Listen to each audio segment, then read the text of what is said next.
काशी अपने आप में कितने रहस्यों को समेटे हुई है। शायद इन बातों को ना ही किताबों के ज़रिए जाना जा सकता है, ना ही कोई इंटरनेट इस बारे में बता सकता है। लेकिन काशी एक ऐसा शहर है जहां आप जितनी जानकारी लेना चाहेंगे उतनी ही जानकारियां आप तक पहुंच पाएंगी। यही वजह है कि आज हम कार्तिक के महीने में वाराणसी के पंचगंगा घाट के महात्म्य के बारे में आपको बताने जा रहे हैं।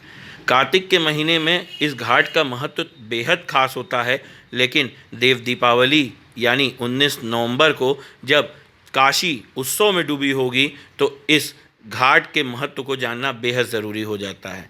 पंचगंगा घाट के बारे में यह मान्यता है कि यहाँ पर एक दो नहीं बल्कि 5 नदियों का समागम है और कार्तिक पूर्णिमा के दिन स्नान करने मात्र से ही पूरे कार्तिक महीने में स्नान करने का फल यहाँ पर मिलता है।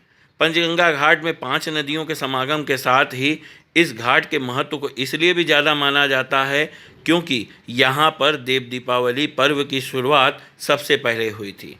सदियों पहले पंचगंगा घाट पर ही मौजूद हजारा दीपक को जलाकर पंचगंगा घाट से देव दीपावली पर्व की शुरुआत हुई, जो धीरे धीरे विस्तारित होते हुए अब काशी के 84 घाटों तक पहुंच चुका है। पंचगंगा घाट का महात्म्य यही नहीं है बल्कि कबीर को कबीर बनाने वाला घाट भी यही है।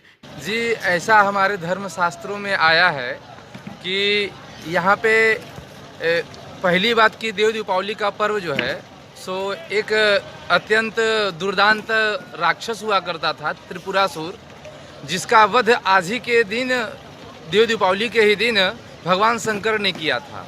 तो सभी देवता प्रसन्न हो करके उस दिन जो है सो स्वर्ग में दीपोत्सव मनाए थे।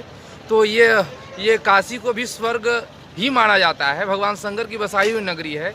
उसी समय से ये देव दीपावली का प्रचलन प्रारंभ हुआ। दूसरी कथा के अनुसार यहाँ पे के राजा दिवोदास हुआ करते थे।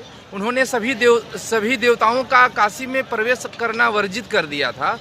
तो आज ही के कार्तिक पूर्णिमा के ही दिन सभी देवता लोग अलग अलग वेश धारण करके आए थे और पंचगंगा घाट पर आकर के स्नान किए थे और दीप दान किए थे।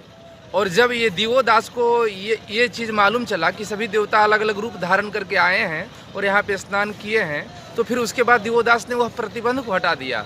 तो उसके उपलक्ष्य में भी इस दीपोत्सव को मनाया जाता है। देव दीपावली को काशी में मनाने का प्रचलन चालू हुआ। देखिए, पंचगंगा है यहाँ। पंचगंगा में गंगा, जमुना, सरस्वती, कृष्णा और दुधपापा, ये 5 नदियों का संगम है। जो कि एक नदी जो हम देख रहे हैं गंगा और जमुना, तो प्रत्यक्ष हैं, प्रयागराज से मिल करके दोनों यहाँ आ गई, 2 नदियाँ। बाकी की 3 नदियाँ इस घाट के पैरेलल बह रही हैं, जो जाकर के वहाँ उनका संगम होता है। पंचनद, उसको पंचनद बोलते हैं। पंचगंगा घाट पर नदियों का संगम होता है।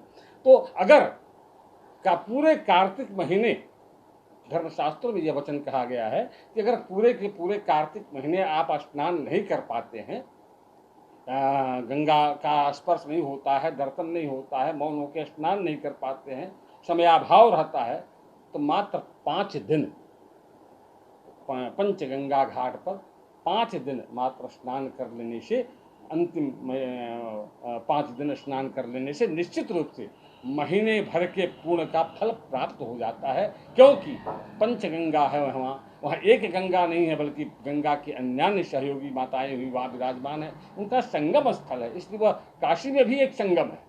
प्रयागराज में तो संगम ही है, काशी में, प्रयागराज में तो बताते हैं 2 नदियों का संगम है, लेकिन धन्य हो काशी, यहाँ 5 नदियों का दुर्लभ संगम है।